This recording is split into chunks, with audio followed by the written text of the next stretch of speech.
종교개혁은 1517년 10월 31일 마틴 루터가 독일의 비텐베르크 성당의 대문에다가 95개의 논박 조항을 붙여놓은 것에서 시작되었다고 시점을 우리가 얘기하는데, 대체적으로 세 개의 무엇으로만을 얘기하죠.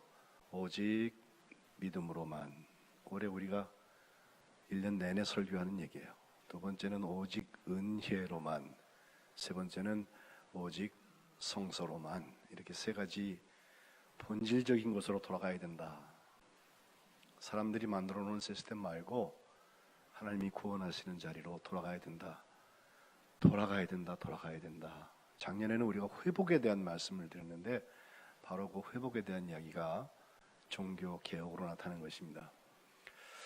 종교개혁 그러면 남 잘못하는 것을 자꾸 쳐다보고 지적하고 비판하는 그런 개혁이 아닙니다. 먼저는 처절하게 아프게 내가 하나님 앞에 회개할 것이 있는지 돌이켜보고 내가 하나님 앞에 돌아가는 거. 그래서 오늘 이사야 55장 있는 말씀을 예배 시작에 제가 읽었는데, 여호와께 돌아오라. 그를 만날 만할 때 그를 찾고 부르짖고 하나님께 돌아오라고 이사야 선지가 외치고 있는 것입니다. 특별히 하나님의 생각이 너희 생각과 다르고 하나님의 길이 너희와 다르다, 너희의 길과 다르다는 말씀을 하면서, 믿음은 우리의 생각을 하나님의 생각에 조율해서 붙이는 것입니다. 믿음은 우리의 길을 하나님의 길에 붙여서 따라가는 것입니다. 우리가 아무리 튼튼한 시스템을 만들고 성경에 기초한 충분히 근거 있는 것을 만든다 할지라도 그것이 하나님의 생각과 동떨어져 있고 하나님의 길과 동떨어져 있다면 빨리 뒤집고 고치는 게 그게 개혁이에요. 남 잘못하는 거 보고 당신 잘못했어 할 거 없어요. 우리가 그것을 살지 않으면 우리를 통해서 하나님의 구원의 역사가 나타나지 않습니다. 우리를 통하여서 예수 믿는 사람들이 생기지 않습니다.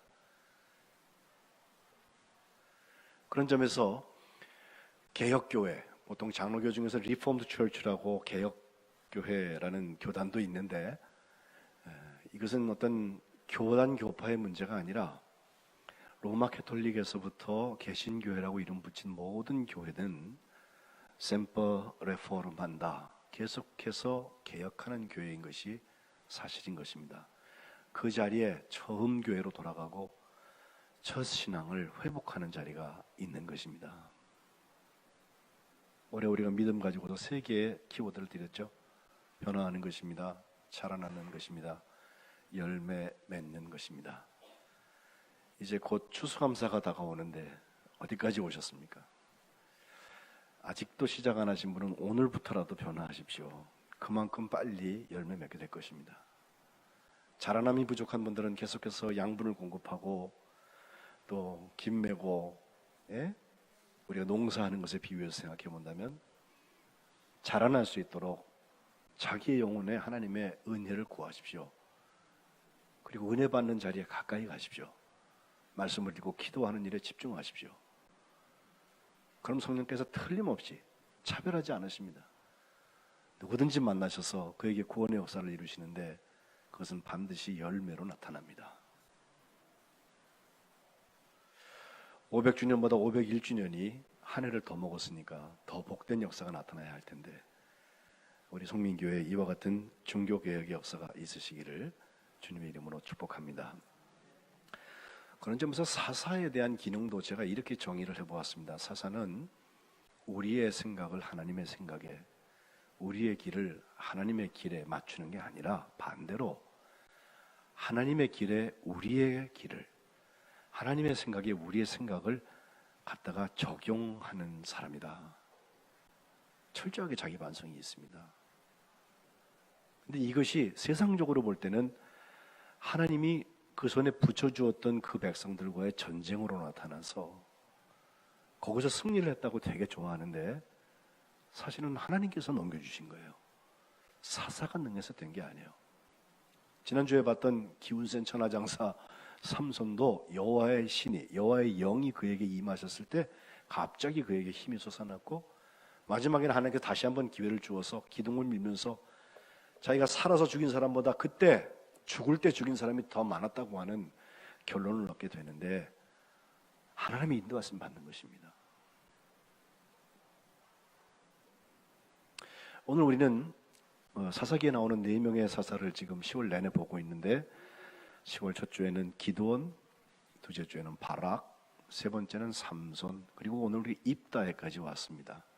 이것은 사사기에 기록되어 있는 순서대로 되어 있지 않습니다.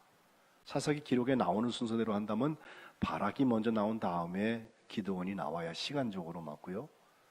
또 삼손보다는 입다가 훨씬 더 앞에 있습니다. 입다가 나오고 삼손이 나와야 되는데, 히브리서 기자는 순서를 그렇게 정했어요. 기드온, 바락, 삼손, 그리고 입다 그랬습니다. 강약, 중강약 4분의 4박자 지휘하는 것 같아요. 예? 왜 그랬을까? 특별히 입다 같은 사람은 붙여도 되고 앞에 있는 거랑 비슷한데요, 그걸 넘어가도 그만인데, 잘 읽어보면요 분명히 입다를 얘기하고 나가는 이유가 있어요. 사실 바락은 사사도 아니었어요. 사사가 있었다면 그때는 여사사인 드보라가 사사죠. 그죠? 우리 입다 얘기를 들어가면서 우리가 입다 시대 상황을 한번 여러분 보십시오. 상대는 암몬입니다. 그런데 사사기 10장부터 보면요, 그때 이스라엘 백성들이 어떻게 바알신 정도를 섬긴 게 아니라 바알, 아스다롯, 그리고 온갖 잡신들을 7, 8가지를 다 섬긴다는 얘기가 먼저 10장 6절에 나와요. 아람신, 시돈신, 모압신, 암몬 자손의 신, 블레셋 사람의 신, 이런 거 다 섬겼다고 하는 게 나오는데, 그것을 섬기면서 그 얘기는 거꾸로 말하면 하나님 여호와를 버리고 하나님을 섬기지 않았다라고 특별히 지적을 하면서 하나님께서 진노하셨습니다. 그래서 이 사람을 블레셋 사람들과 암몬 자손들, 사실 지역적으로 보면요, 블레셋 사람들은 저 서쪽 끝에 있고 암몬 자손은 저 동쪽 요단강 건너서 있는 족속이거든요. 그들의 손의 양쪽에다가 팔아버리셨습니다. 특별히 8절, 10장 8절에 보면 요단 동편에 있는 길르앗에 있는 아모리 족속의 땅에 있는 모든 이스라엘 자손들, 그들을 쳤어요. 그래서 무려 18해 동안 억압을 받게 됩니다. 그리고 나서는 요단강을 건너서 또 요단강 서쪽에 있는 유다, 베냐민, 에브라임, 이 세 족속들까지도 쳐들어가서 이스라엘의 권고가 심했다라고 시작이 되어 있습니다. 자, 사사기에 타입이 있죠? 우상 숭배하고 하나님을 섬기지 않은 것 때문에 하나님께서 진노하셔갖고 팔면, 세 번째 단계에서는 반드시 부르짖잖아요. 하나님 살려주세요. 회개잖아요, 회개. 그런데 10장 10절에 보면 우리 하나님을 버리고 바알들을 섬김으로 주께 범죄하였나이다 인정합니다. 그리고 하나님 앞에 그 뒤에 숨겨져 있는 말이 있다면 하나님 구원해 주세요인데, 하나님 그 얘기까지 들으신 다음에 11절부터 오면, 야, 내가 지금까지 너희들 다 구해줬잖아. 너희들이 압제할 때, 이만해서 압제할 때 너희가 부르짖으면 내가 너희를 그들의 손에서 다 구원해 줬잖아. 근데 너희가 나를 버리고 다른 신들을 섬기니 이제 다시는 너희를 구원하지 않을 거야. 아주 대단히 삐지셨어요. 그리고 하신 말씀 14절에 보면요, 가서 너희가 택한 신들한테 부르짖어서 너희의 환난 때에 그들이 너희를 구원하게 해봐, 이렇게까지 말씀하십니다. 그런데 이스라엘 백성이 거기서 포기하지 않았습니다. 하나님, 우리가 범죄했습니다. 주께서 보시기에 좋으신 대로 우리에게 행하시는 게 맞습니다. 그러나 오직 우리가 주님께 구하는 거 한 가지, 오늘 우리를 건져주세요. 이게 자녀의 특권이에요. 계약관계 같으면, 종 같으면 그렇게 못해요. 거룩한 백성으로 구분돼서 자녀가 되었으면 아버지가 대노하셔도 내가 그 아버지의 아들이잖아요. 그 아버지의 딸이잖아요.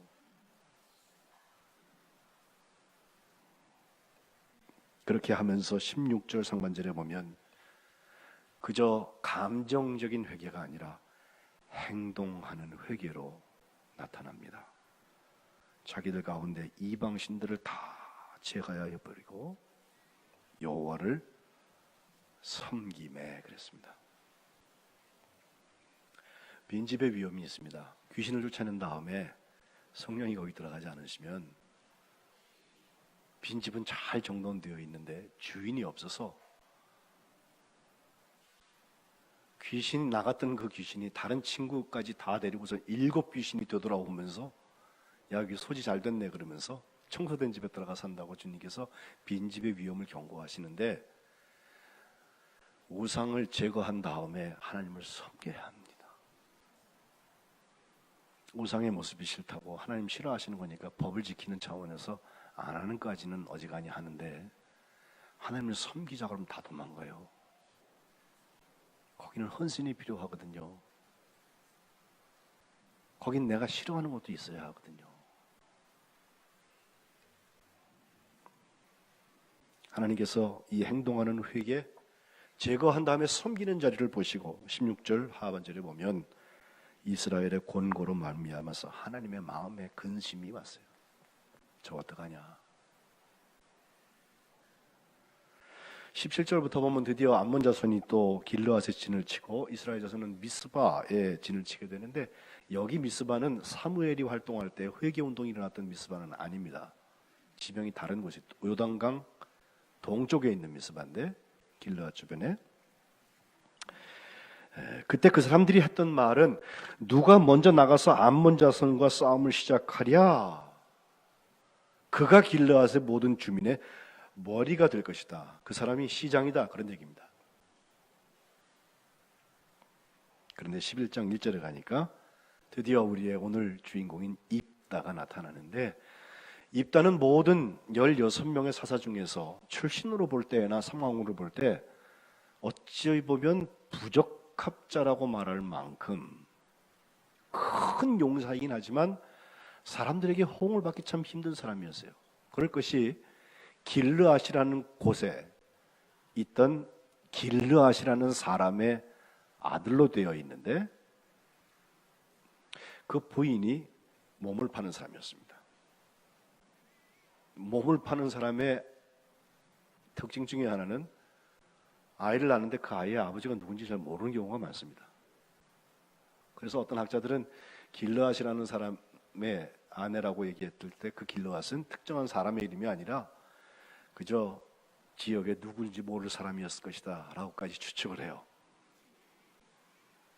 어찌하든지 그 아이가 어느 집에서 컸을 거 아니에요? 입다가.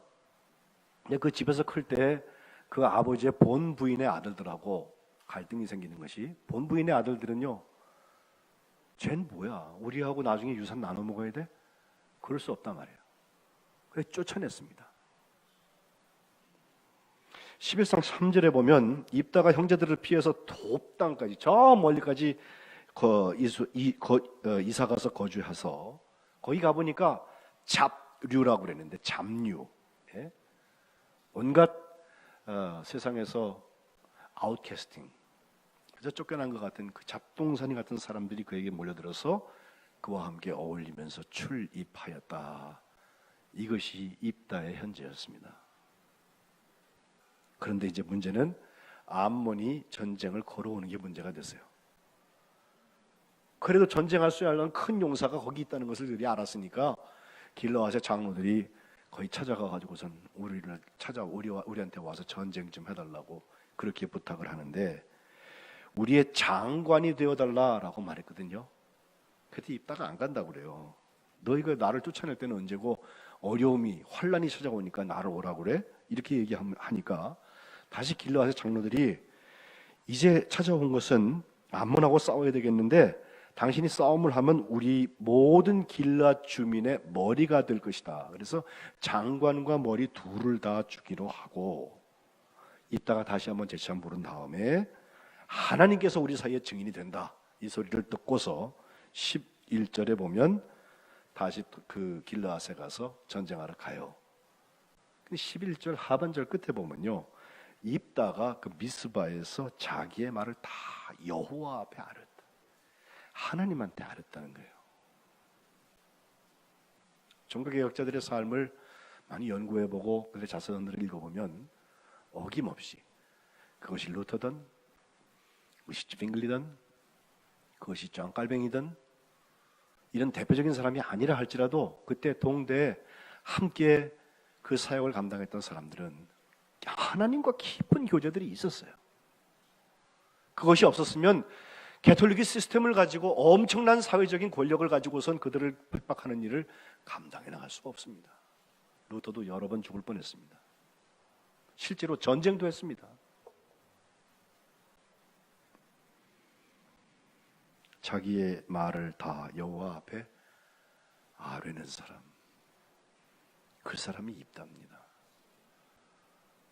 어쩌면 길르앗 장로들이나 길르앗에 있는 그 대표들이 하는 행태에 대해서 정말 기분 나빴을 거예요. 쫓아낼 때는 언제고 다시 와서 살려달라고, 나를 위해서 전쟁해달라고. 전쟁하다가 나 죽을 수도 있잖아요. 마치 무슨 용병이라도 끌고 가듯이. 그 간사한 이렇게 이랬다 저랬다 하는 변덕에 대해서 하나님 앞에 얘기했을지도 몰라요. 제가 보기에는 하나님의 인도하심 받아서 갑니다. 하나님의 생각에 내 생각을 맞추겠습니다. 하나님의 길에 내 길을 같이 가기를 합니다. 하나님 도와주세요. 아마 그리고 갔을 것 같아요. 루터가 제후들 앞에서 나는 아무것도 바꿀 수가 없습니다. 하나님 날 도와주세요. 하나님 내가 여기 서 있습니다. 기도하면서 끝까지 저항했던 것처럼.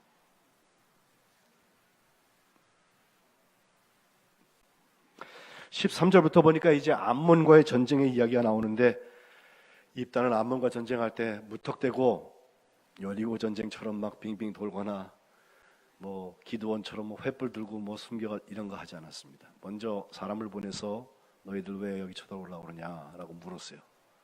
근데 암몬 백성들이 하는 말이, 아니 그거 원래 우리 땅이야.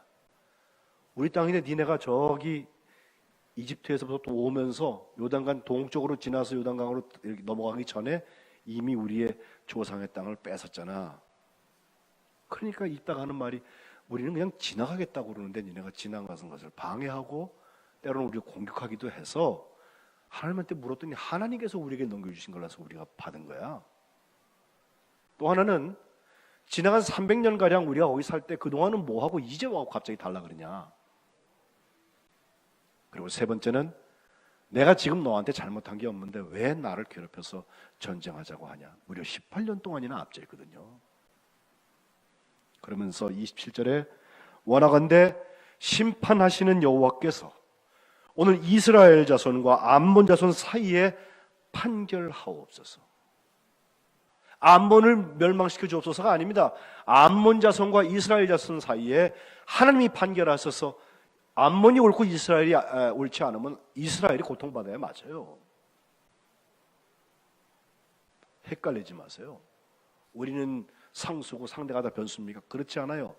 상수는 하나님이세요. 그러나 암몬이 잘못했다면 하나님께서 그를 벌하시기를 하나님 앞에 판결해 달라고 기도하고 있습니다. 그런데 암몬 백성들이 그것을 거절하죠. 그래서 29절에 보면 드디어 여호와의 영이 입다에게 임했다. 그리고 전쟁을 하는데 서원 이야기 하나 나온 다음에 그 전쟁에서는 정말 20개의 성을 다 점령하게 되고, 그리고 큰 승리를 한 것을 볼 수 있습니다. 그 서원 얘기라고 했는데 이게 정말 아픈 얘기 중에 하나예요. 여러분, 사사들은요 그냥 날로 먹는 줄 알아요. 하나님의 편에 섰으니까 다 쉽게 가는 줄 알아요. 근데 입다가 출정하기 전에 하나님 앞에 서원을 하나 하는데 하나님께서 다 넘겨주셔서 승리를 하면, 우리 집에 들어갈 때 우리 집에서 나를 가장 먼저 만나는 그 사람은 하나님 앞에 번제로 드리겠다고 입방정 비슷하게 그렇게 서원하거든요. 그래서 전 진짜로 이기고 돌아오는데 집에 들어가는데 누가 자기를 맞이하나 하니까 무남동녀 외동딸, 저랑 입장이 똑같습니다. 그 외동딸이 속옷치며 춤추면서 아버지 하나님의 승리의 주인이 됐다고 제일 먼저 만나는 거예요. 그래서 35절에 보면 입다가 하는 말, 어찌할꼬 내 딸이여, 너는 나를 참담하게 한다. 너는 나를 괴롭게 하는 자 중에 하나다. 왜냐하면 내가 여호와를 향해서 입을 열었다. 내가 서원한 게 있다. 이제 돌이킬 수 없다. 네가 제물이 되어야 한다.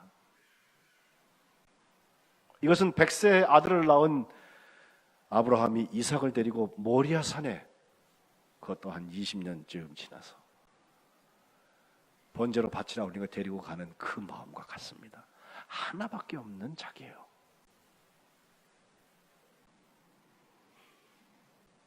입다의 딸의 이름을 어떤 원전에는, 초대 교부들의 원전입니다마는 세일라라는 말을 썼는데, 그 딸이 그 아버지의 그 딸이에요. 36절에 나의 아버지여, 아버지께서 여호와를 향하여서 입을 여셨으니 아버지의 입에서 낸 말씀대로 내게 행하소서. 이는 여호와께서 아버지를 위하여서 아버지의 대적 암몬 자손에게 원수를 갚으셨음이니이다. 그리고 37절에 한 가지 부탁이 있는데 2달 동안만 날 좀 시간을 주시면 내 여자친구들하고 산에 가서 내가 처녀로서 죽어야 되는 것을 애곡하고 오겠습니다 해서 허락합니다. 그리고 39절에 보면 2달 만에 돌아온 그 딸을 자기가 소원한 대로 하나님 앞에 드렸습니다. 그 딸은 남자를 알지 못하고 데려졌다는 거예요.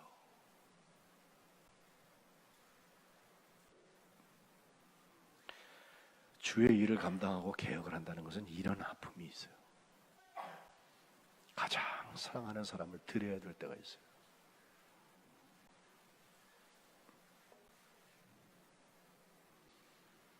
그리고 나서 맞이하는 장면이 오늘 우리가 받들어 읽은 말씀이에요. 암몬을 향하여서 전쟁할 때는 그래도 부담이 없어요. 물론 승리하고 돌아와서 자기의 딸을 데리고 말았지만, 그런데 정말 답답한 것은 내부의 적입니다. 에브라임 누굽니까? 애굽에 팔려갔다가 총리 대신이 되었던 요셉이 그 애굽에서 난 2 아들이 므낫세와 에브라임인데 둘째예요. 나중에 아버지 야곱을 모시고 와서 이스라엘이 축복할 때 순서대로 므낫세를 오른쪽에 또 에브라임을 왼쪽에 두고 축복하라고 그랬더니 딱 앉혀놓은 것을 손을 바꿔가고 축복을 해갖고 오른손으로 므낫세를 하지 아니하고 에브라임을 축복했거든요. 그것은 마치 야곱이 자기 형 에서에게 팥죽 한 그릇에 장자권을 팔고 자기 아버지의 축복을 훔쳐간 것과 똑같은 일을, 요셉은 그렇게 하면 안 돼, 아버지 손이 바뀌었어요 말씀드리는데 안다 나도 안다 하면서 축복을 합니다. 그 사람이 에브라임이에요. 그래서인지 그 요셉의 자손 얼마나 그 사람 때문에 다 살아났어요. 그러니 그 자손 2을 집어넣고 레위 족속은 빼가지고 12자손 12지파를 이렇게 얘기를 하는데, 그 에브라임을 통하여서 하나님께서 하신 일도 보면 거기에 참 훌륭한 일꾼들도 많이 나왔어요. 여호수아, 드보라, 또 압돈 같은 사사, 또 뒤에 나올 사무엘, 다 에브라임 사람들이에요. 그런데 사사기 8장 1절에 보면 기드온이 승전하고 돌아가는 그 길, 그때에도 똑같은 일을 하는 것이 에브라임 사람들이 기드온을 향해서 말합니다. 네가 미디안하고 싸우러 갈 때 왜 우리 안 불렀어? 우리를 이처럼 왕따 시켜도 되는 거야? 크게 다투었다고 그랬어요. 기드온은 지혜롭게 그걸 듣고 아유 당신네가 한 게 크고 우리가 한 건 아무것도 아니에요, 이렇게 자기를 낮춰갖고서 비교를 해주니까 그거 듣고 기분이 좋아져갖고 분났던 그 노여움이 풀렸다. 8장 3절에 나오거든요. 자기 듣기에 좋은 얘기를 듣고 싶어하는 사람들 에브라임 같이 됩니다. 사탄이가 그의 마음을 움직입니다. 사사를 통한, 입다를 통한 구원의 자리에서부터 대척점에 서게 만듭니다. 그때로 배웠어야 돼요. 여기 입다 때 또 와가지고 지금 오늘 읽은 본문 말씀에 보면 네가 암몬 자손과 싸우러 건너갈 때 어찌하여 우리를 불러서 너와 함께 가게 하지 않았냐? 우리가 반드시 너와 네 집에 불살라 버린다 말이에요. 같이 손을 잡고 가야 될 이스라엘 백성들인데 내분을 조정하고 있어요. 개혁은 여기서 시작돼야 돼요.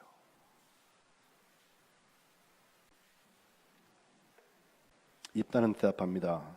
우리가 암몬 자손과 싸우려고 나갈 때 너희를 불렀는데 너희가 도와주지도 않고 같이 전쟁할 마음이 없는 사람인 거로 보아서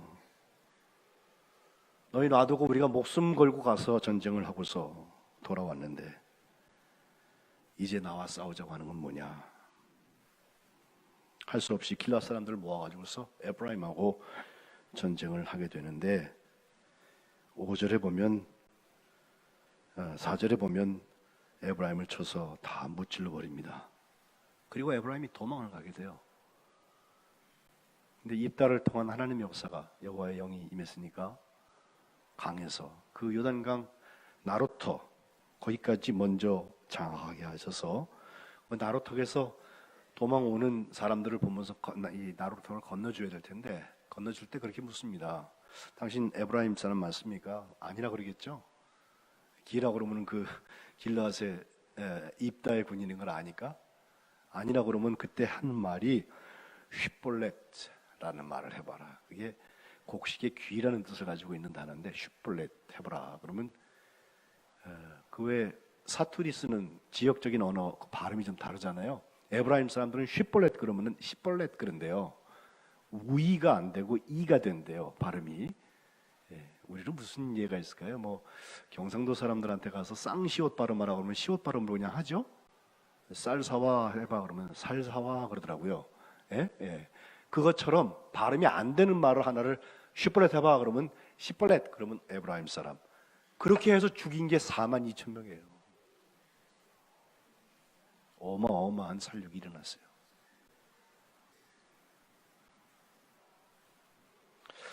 어쩌면 암몬 사람들을 다 죽이고 그리고 자기의 딸을 드려야 되는 아픔과 함께 내 동족과 손잡고서 같이 일해야 될 그 에브라임 사람들까지 42,000명이나 죽여야 되는 이 입다의 마음에 아픔이 있었을 거예요. 근데 하나님은 그렇게 해서라도 이스라엘에 6년 평강을 주셨습니다. 종교개혁은 작년에 500주년이라고 5번째 세기를 맞았잖아요. 엄청났죠. 세계적으로도 뭐 굉장한 축제도 열리고 뭐 연구에 별걸 다 했어요. 1년 지나고 나니까 더 전진했나? 어찌 보면 후퇴한 거 아닌가 하는 자괴감이 있어요. 왜 그랬을까요? 내가 나를 돌보지 않아요. 가슴을 치고 옷을 찢고 죄를 뒤집어 쓰고 하나님 앞에 진지하게 남들한테 할리우드 액션처럼 보이는 거 말고